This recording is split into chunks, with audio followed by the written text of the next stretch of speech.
శివ భక్తులందరూ అంటూ ఉండేవారు.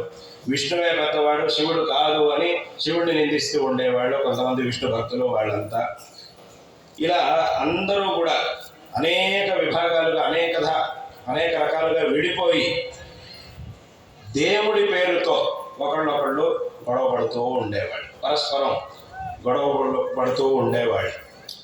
అప్పుడు శంకరాచార్యుల వారు ఏం చేశారు, దీన్ని ఇంకో విషయం ఏమిటంటే, ఇలా అందరూ కూడా వేరువేరుగా విడిపోయి దేవుడి పేరు చెప్పుకొని ఇలా గొడవలు పడుతూ ఉన్నప్పుడు మళ్ళీ వీళ్ళు నాస్తికులు వాళ్ళందరూ కూడా ఏం చేయడం మొదలెట్టారు అని అంటే, చూడండి మీ హిందూ ధర్మంలో చాలామంది దేవుళ్ళు ఉన్నారు, ఇంతమంది దేవుళ్ళు ఉన్నారు, ఇప్పుడు ఎవరికి పూజ చేయాలి, ఎవరికి వదలాలి, ఎవరిని వదలాలి, ఎవరిని పూజించాలి, ఒకళ్ళని పూజించి ఇంకొకళ్ళని పూజ చేయకపోతే ఈ దేవుని కోపం వస్తుంది, ఆ దేవుణ్ణి పూజించి ఈ దేవుణ్ణి చేయకపోతే ఈ దేవుని కోపం వస్తుంది, కాబట్టి ఇదంతా ఏమిటి, కాబట్టి ఇదంతా సరికాదు, ఈ ధర్మమే అసంగతం అని చాలామంది ఆక్షేపణ చేసేవాడు.